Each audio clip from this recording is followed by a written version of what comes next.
6. What would this man? Now upward will he soar, and little less than angel would be more. Now looking downwards, just as grieved appears to want the strength of bulls, the fur of bears. Made for his use all creatures if he call, say what their use, had he the powers of all. Nature to these without profusion kind, the proper organs, proper powers assigned, each seeming want compensated of course, here with degrees of swiftness, there of force, all in exact proportion to the state, nothing to add and nothing to abate. Each beast, each insect happy in its own, is heaven unkind to man and to man alone? Shall he alone, whom rational we call, be pleased with nothing, if not blessed with all? The bliss of man, could pride that blessing find, is not to act or think beyond mankind. No powers of body or of soul to share, but what his nature and his state can bear. Why has not man a microscopic eye? For this plain reason, man is not a fly. Say what the use, were finer optics given to inspect a might, not comprehend the heaven, or touch, if tremblingly alive all o'er, to smart and agonize at every pore, or quick effluvia darting through the brain, die of a rose in aromatic pain. If nature thundered in his opening ears, and stunned him with the music of the spheres, how would he wish that heaven had left him still the whispering zephyr and the purling rill? Who finds not providence all good and wise, alike in what it gives and what denies? 7. Far as creatures' ample range extends, the scale of sensual mental powers ascends. Mark how it mounts to man's imperial race, from the green myriads in the peopled grass. What modes of sight betwixt each wide extreme, the mole's dim curtain and the lynx's beam. Of smell, the headlong lioness between, and hound sagacious on the tainted green. Of hearing, from the life that fills the flood, to that which warbles through the vernal wood. The spider's touch, how exquisitely fine, feels at each thread and lives along the line.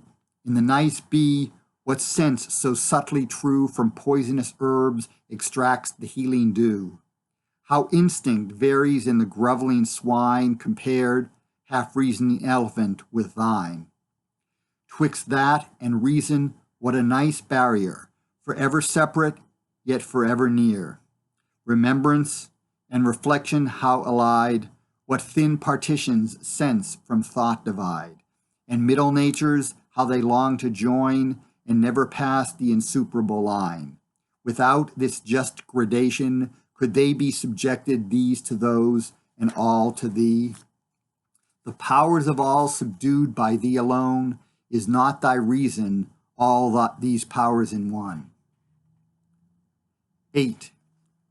See through this air, this ocean, and this earth, all matter quick and bursting into birth. Above, how high progressive life may go, around, how wide, how deep extend below. Vast chain of being, which from God began, nature's ethereal, human, angel, man, beast, bird, fish, insect, what no eye can see, no glass can reach, from infinite to thee, from thee to nothing. On superior powers were we to press, inferior might on ours.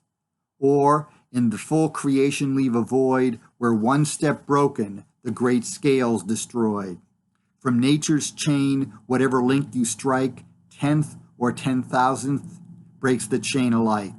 And if each system in gradation roll, alike essential to the amazing whole, the least confusion but in one, not all that system only, but the whole must fall. Let earth unbalanced from her orbit fly, planets and suns run lawless through the sky, let ruling angels from their spheres be hurled, being on being wrecked, and world on world, heaven's whole foundations to their center nod, and nature tremble to the throne of God. All this dread order break, for whom? For thee? Vile worm, O madness, pride, impiety. 9. What if the foot, ordained to the dust to tread, or hand to toil, aspire to be the head? What if the head, the eye, or ear repine to serve mere engines to the ruling mind?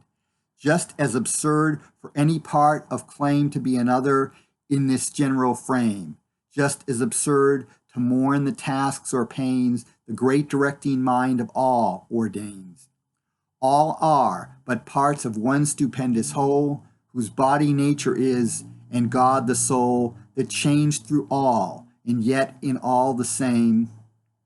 Great in the earth, as in the ethereal frame, warms in the sun, refreshes in the breeze, glows in the stars, and blossoms in the trees, lives through all life, extends through all extent, spreads undivided, operates unspent, breathes in our soul, informs our mortal part, as full as perfect in a hair as heart, as full as perfect in vile man that mourns, as the rapt seraph that adores and burns. To him no high, no low, no great, no small, he fills, he bounds, connects, and equals all. 10. Cease then, nor order imperfection name, our proper bliss depends on what we blame. Know thy own point. This kind, this due degree of blindness, weakness, heaven bestows on thee. Submit in this or any other sphere, secure to be as blessed as thou canst bear. Safe in the hand of one disposing power, or in the natal, or the mortal hour. All nature is but art unknown to thee, all chance, direction which thou canst not see, all discord, harmony not understood, all partial evil, universal good. In spite of pride, in erring reason's spite, one truth is clear: whatever is right.